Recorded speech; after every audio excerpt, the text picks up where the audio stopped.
Bueno, continuemos con el estudio de transitores. Hoy toca hablar de límites de operación.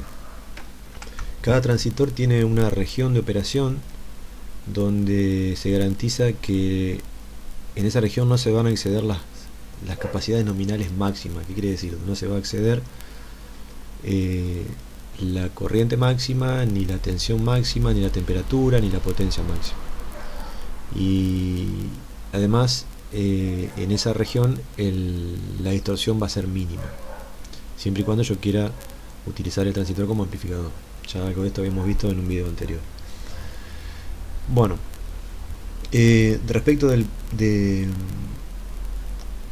la distorsión, habíamos visto que tengo que usar el transitor fuera de la zona de corte, fuera de la zona de saturación.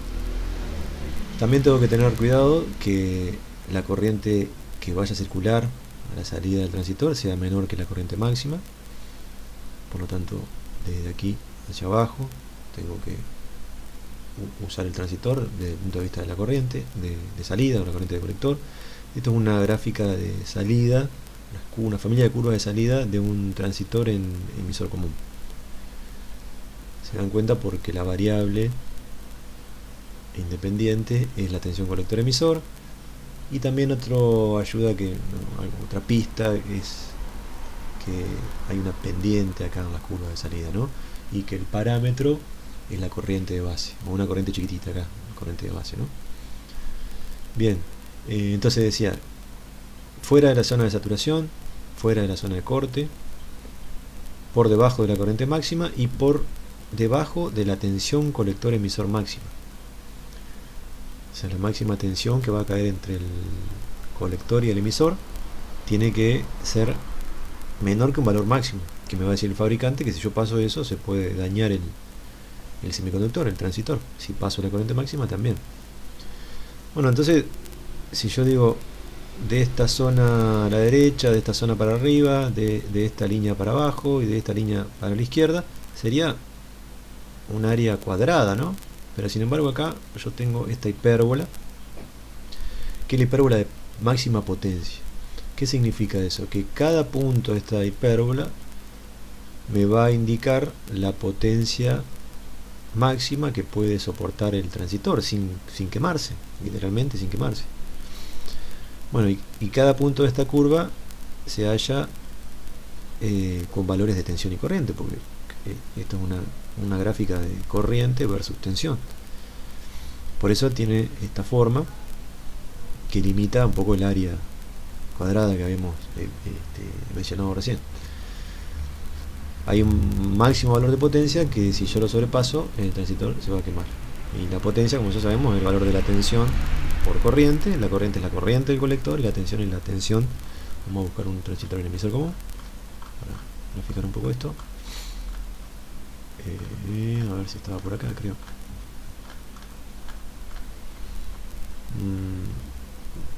A ver. Base. Emisor común.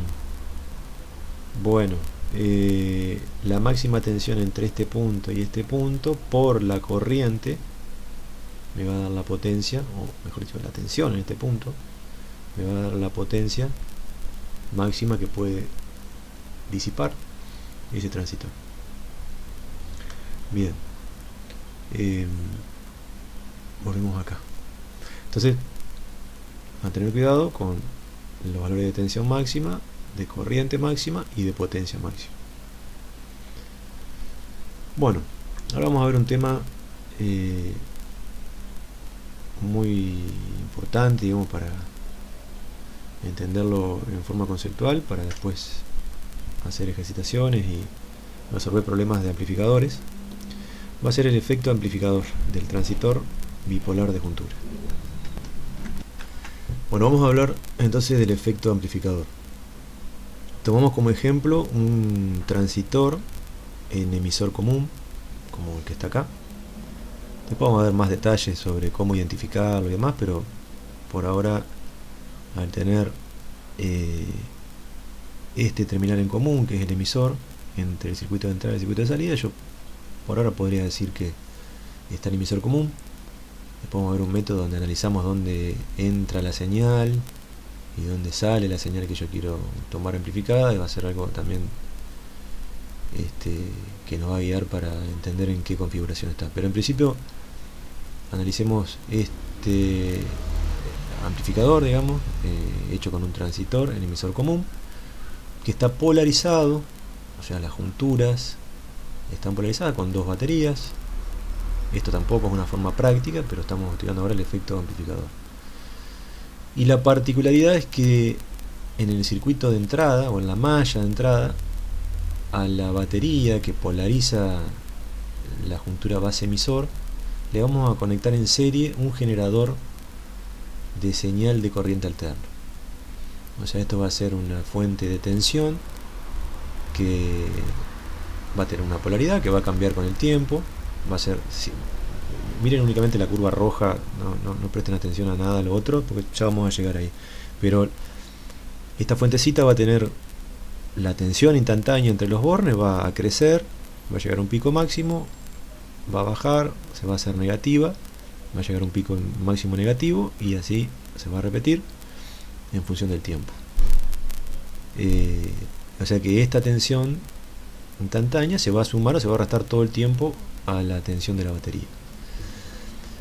Bien, entonces en principio eso me dice que la corriente y la tensión en esta juntura va a variar con el tiempo. Pero bueno, analicemos por separado qué es el efecto que produce la batería y el efecto que producen las dos cosas juntas, o el efecto que produce esto y el efecto que produce esto por separado. Eso yo lo puedo analizar con un teorema de teoría de circuito que se llama teorema de superposición. Eso es un tema que lo vemos en teoría de circuito, pero tampoco es necesario conocer al detalle este teorema para entender el efecto amplificador. Bueno, entonces utilizando este teorema de superposición, yo lo que puedo hacer es primero considerar cuál es el efecto en el circuito, en la malla de entrada o sobre el transistor, el efecto que produce únicamente el valor de esta fuente de tensión continua de la batería, y considerando que esta no existe, o reemplazándola por su impedancia interna, que es un cortocircuito. Y después ver qué efecto producen las dos cosas juntas. Bien, entonces en principio considero que esto no está, que esta fuente de tensión que se suma y se resta, esto no está. Planteo la ecuación de Kirchhoff de las tensiones en esta malla y despejo la corriente de base, o sea, la corriente que va a circular sobre esta malla, en función de la tensión base emisor. Se lo puedo hacer matemáticamente de esta manera, ¿no? Planteo la ecuación acá de Kirchhoff y después despejo la corriente de base, y me va a quedar en función de esto, que va a ser la única variable, considerando que esto es fijo, ¿no? Bien, y esto tiene forma de recta, donde esta va a ser la pendiente de esa recta y esta va a ser la ordenada al origen. Esta recta yo la puedo graficar sobre una gráfica de la corriente de base en función de la tensión base emisor, o sobre las curvas que habíamos visto de entrada del transistor, que va a ser la curva celeste, que va a ser muy parecida a la curva de un diodo, porque efectivamente esto es una juntura en el cuadrante positivo, en el cuadrante que hace que la juntura quede en directa. Entonces, si yo grafico esta recta en ese cuadrante, voy a ver que la recta va a cortar a la curva de entrada en un punto. Ese punto se llama punto Q, o punto de polarización. Acá este puntito que queda entre la intersección de la curva y la recta. Bien, y mientras no se mueva la tensión de batería, recuerden estos puntos cómo se calculan. En uno de los videos cuando estudiamos diodos vimos cómo calcular estos puntos acá. Bueno, lo importante es que si la tensión de la batería no varía, esta recta va a quedar siempre de esta manera, y el punto Q va a quedar fijo. Bien, entonces ahora lo que puedo hacer es considerar que esta tensión, que es la pequeña señal de entrada, se suma, queda en serie y se suma y se resta a la tensión de batería. Entonces eso lo que va a provocar es que esta recta, si esto está sumando, se vaya en aquella dirección para arriba, porque va a cortar esto, va a cortar más acá y esto va a cortar más por acá arriba. Entonces voy a ver que el punto Q se va a correr, el punto de polarización se va a correr. Quiere decir que la corriente de entrada y la tensión base emisor van a aumentar cuando aumenta esta tensión, lo cual es bastante lógico. Bueno, ¿y de qué manera van a aumentar? Bueno, lo van a hacer con una forma senoidal. Si esto era una señal senoidal de pequeño valor, esto va a ser la excursión que va a tener ese punto Q, y por eso va a provocar que la corriente aumente, la corriente de reposo aumente y disminuya. Va a tener también forma senoidal. Fíjense que la corriente, cuando la tensión de entrada es 0, va a ser la corriente de continua o la corriente de polarización. Esto no arranca en 0, esto arranca en este valor de acá. Cuando comienza a aumentar esta tensión de acá, la señal de entrada, la corriente empieza a aumentar en forma senoidal. Y también empieza a disminuir en forma senoidal cuando esto disminuye en su semiciclo negativo. Bueno, y lo mismo va a pasar con la tensión de base emisor acá.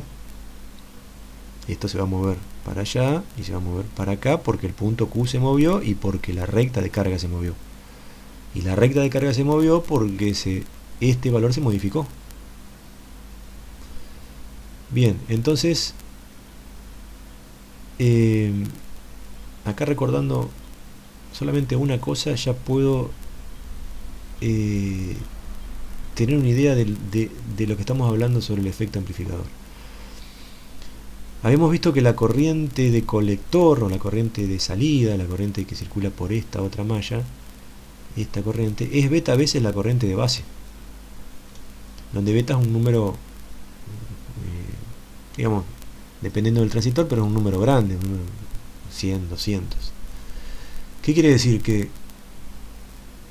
y para acercarnos a este concepto de efecto amplificador, que yo con una pequeña tensión de entrada, que puede ser, por ejemplo, la tensión que se genera en un micrófono, yo estoy haciendo variar la corriente de entrada con la misma forma que varía esa tensión.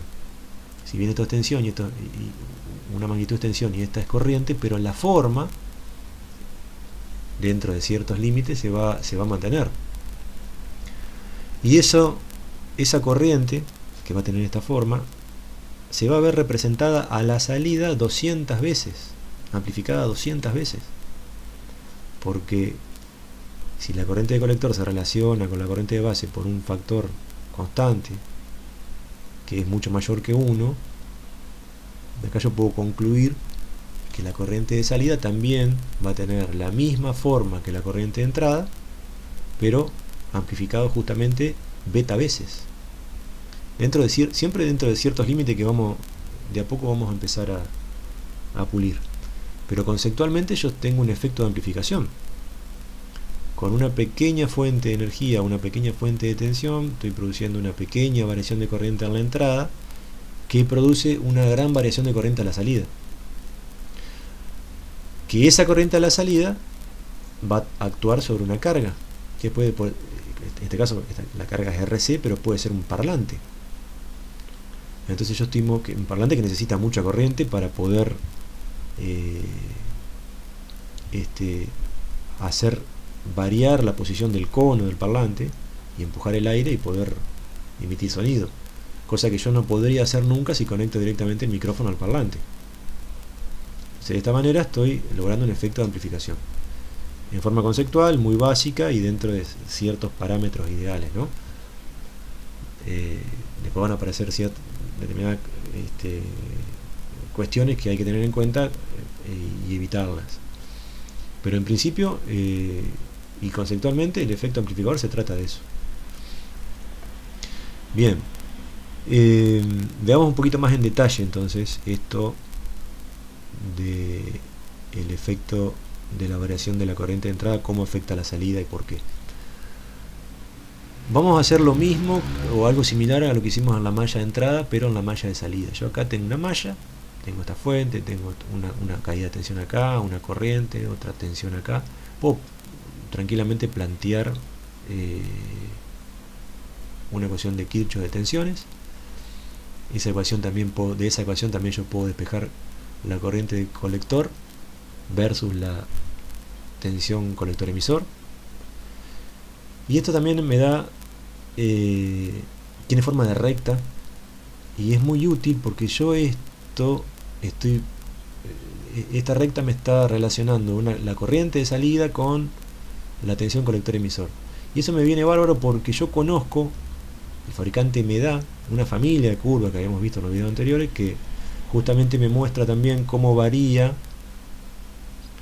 toda esa familia de curvas, cómo varía la corriente de colector en función de la tensión colector emisor, que son estas curvas de acá. Acá falta, si esto está es una aproximación porque faltan las pendientes, pero de todas maneras en este análisis conceptual nos va a servir. Bien, entonces ¿qué hago? De manera similar a lo que hicimos en la malla de entrada, grafico esta recta sobre este plano y voy a ver que también de la misma manera puedo obtener cuál es de la misma manera que hicimos con el diodo y con la malla de entrada, puedo ver dónde corta la recta acá este eje y dónde corta en este eje, y ahí con esos dos puntos trazo la recta.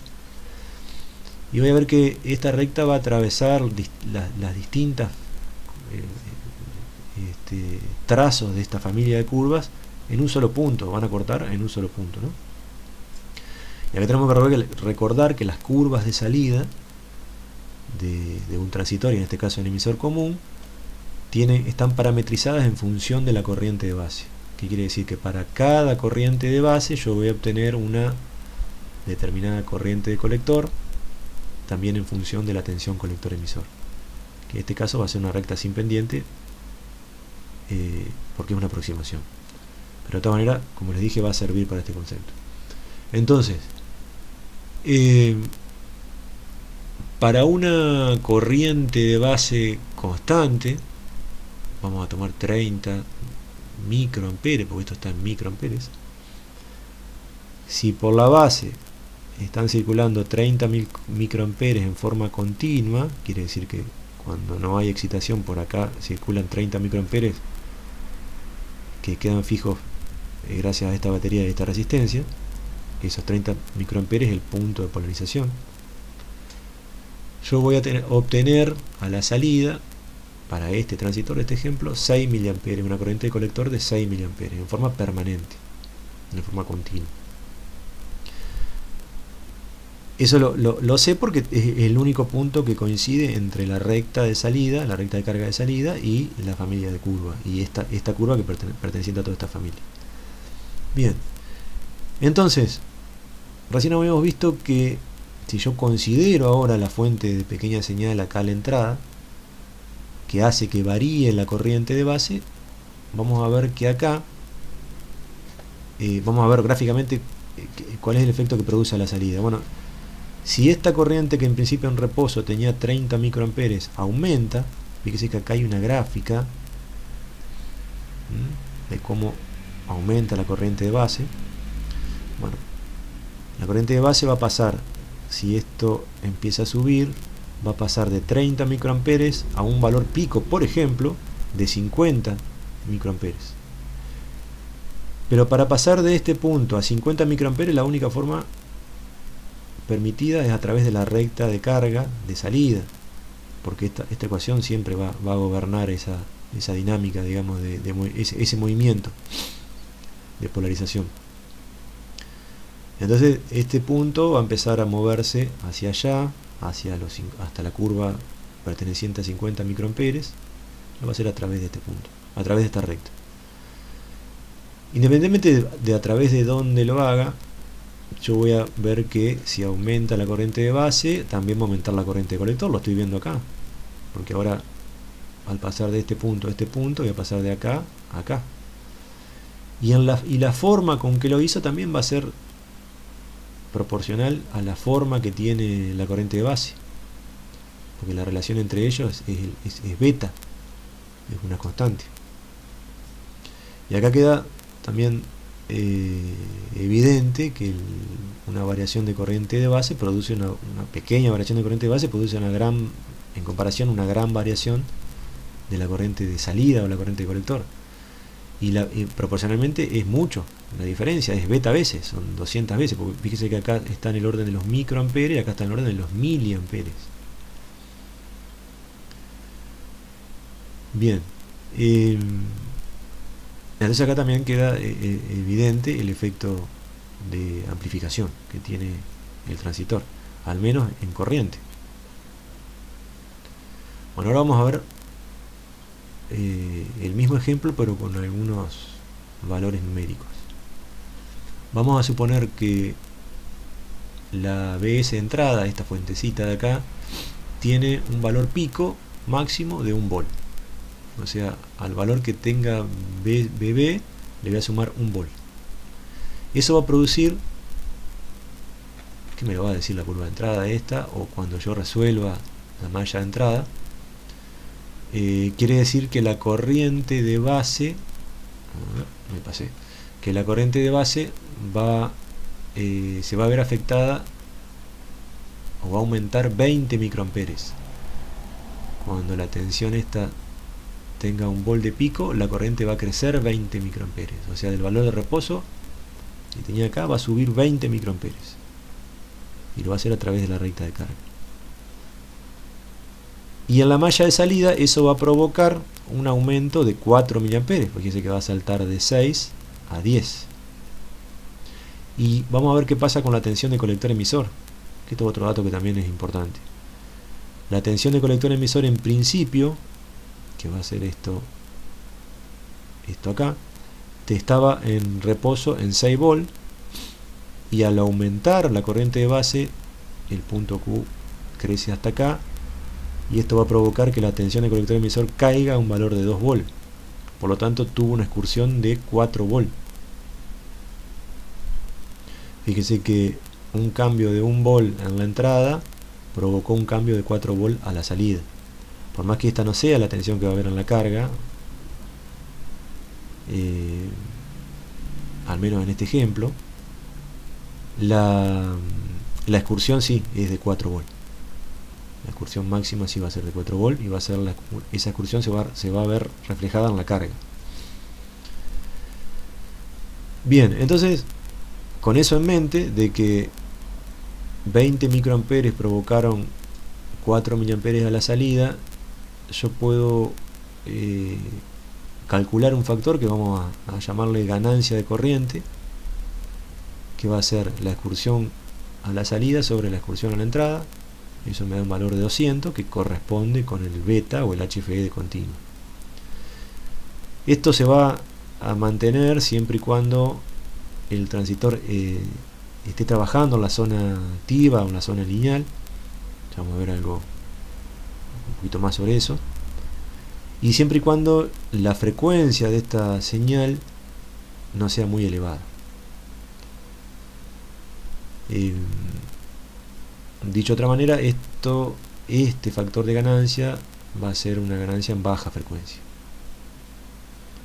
Bien, después, considerando que una variación de 1 volt en la entrada provocó una variación de 4 volt a la salida, también puedo calcular otro factor que vamos a llamar ganancia de tensión del amplificador, que va a tener un valor de 4 en este caso, y con un signo negativo, porque la configuración que estamos usando invierte la fase, o invierte la polaridad de la tensión instantánea a la salida, porque cuando esta tensión creció en 1 volt, esta disminuyó en 4. Entonces ahí estoy, si comparo las formas de onda de la entrada de esta variación con la variación de la salida, voy a ver que hay un desfasaje de 180 grados. Por eso el signo negativo que está acá. Bien, No mucho más para agregar. Yo creo que quedó evidente el efecto amplificador en un transitor de bipolar de juntura. Vamos a ver ahora qué es lo que sucede cuando justamente yo, debido a la excursión o al efecto amplificador, me corro de la zona lineal, entro en la zona de saturación o en la zona de corte, entro en la zona de saturación. Recuerden que la zona de saturación está cercana, está acá, digamos, cuando la tensión colector emisor baja demasiado. ¿Qué es lo que pasa? Y también puedo salir de la zona lineal en este sentido, o sea, yendo hacia la zona de corte. Vamos a analizar qué es lo que pasa ahora cuando yo salgo de la zona lineal hacia la zona de saturación. Vamos a suponer que esta tensión, que esta variación de corriente que provocaba la tensión de entrada ahora aumenta, es un poco más grande, y hace que el punto, como habíamos visto hace un ratito, que el punto de polarización que corre por la recta de carga tienda a ir hacia valores que ingresan en la zona de saturación. Vamos a ver cuál es el efecto de la salida. Bueno, acá ya lo están viendo. Pero si yo aumento esta corriente mucho, voy a hacer que este punto ingrese a esta zona y la corriente no pueda crecer más. Por la forma en que está polarizado, no va a poder crecer más la corriente, por más que la entrada esté pidiendo que sí, que crezca. Acá no se va a cumplir más la relación de beta B, o el HFS de baja frecuencia. No se va a cumplir porque simplemente el transistor no puede entregar más corriente de colector porque saturó. Entonces eso va a provocar que la excursión a la salida tenga esta forma que se llama que satura o que recorta la señal. Y esto va a ser una terrible distorsión, porque proporcionalmente la variación de corriente a la salida no va a ser proporcional a la entrada, al menos en este semiciclo positivo. Y para el otro lado, cuando en este caso no sucede, pero cuando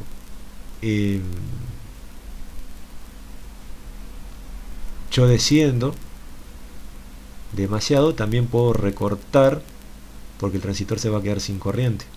También puedo recortar por corte, porque el transistor se va a quedar sin corriente.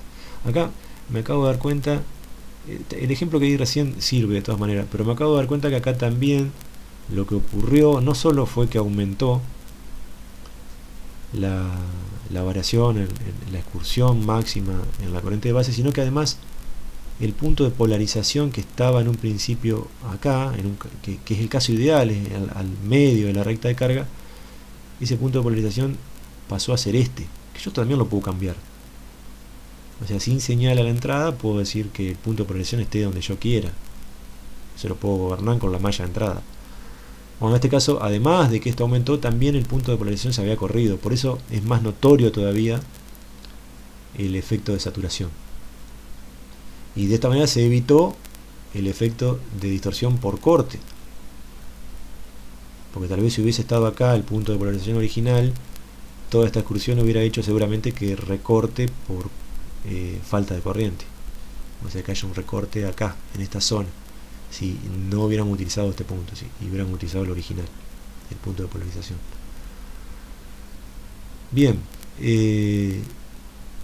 entonces lo ideal es que el punto de polarización o de reposo esté centrado sobre la recta de carga, para que tenga la misma posibilidad de excursionar hacia la zona de saturación y hacia la zona de corte, que esta excursión sea simétrica. Entonces yo voy a ponerme como límite un poquito antes de la zona de saturación y un poquito antes de la zona de corte. Voy a ponerme como límite a las señales que yo voy a manejar que estén ahí dentro de esos puntos. Y que también en ningún momento sobrepase la zona de potencia, que acá de máxima potencia, que acá no está dibujado. Bueno, por ahora conceptualmente tenemos esto, y a medida que vamos avanzando en el curso vamos a ver cómo calculamos este punto y cómo calculamos y vamos a ver un método cómo calcular la ganancia del amplificador, a diseñar un amplificador con una determinada ganancia y trabajar con circuitos con amplificadores de una etapa, dos etapas. Bien, hoja de datos de transitores. Un ejemplo de transistor puede ser el BC548.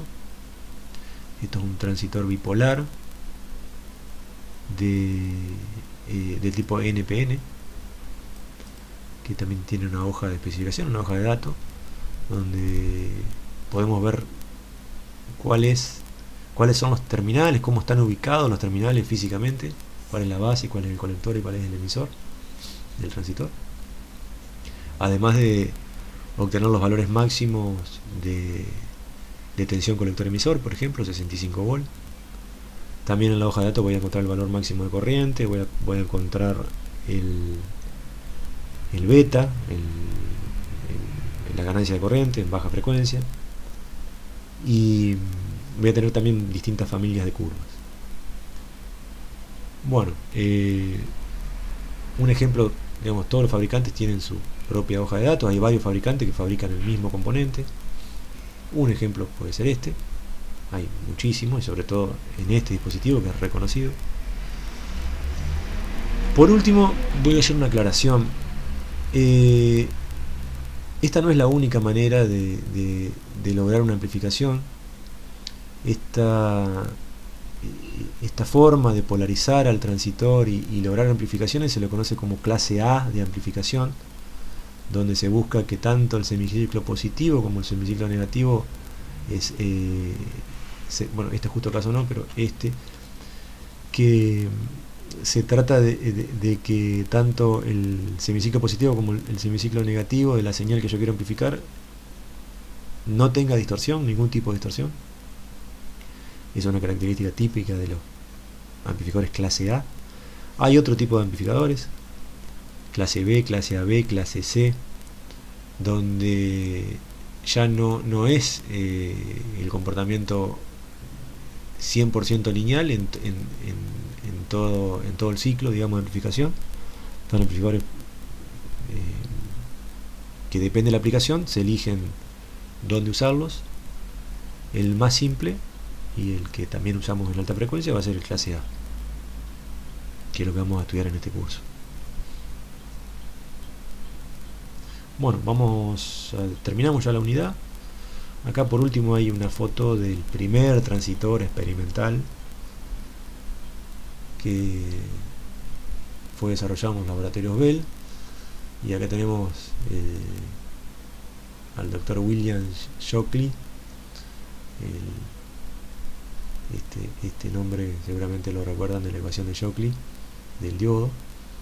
Bueno, ellos descubrieron cómo funciona, digamos, un transistor y cuáles serían las aplicaciones, digamos, que se pueden llegar a desarrollar con un transistor. Bien, dejamos acá.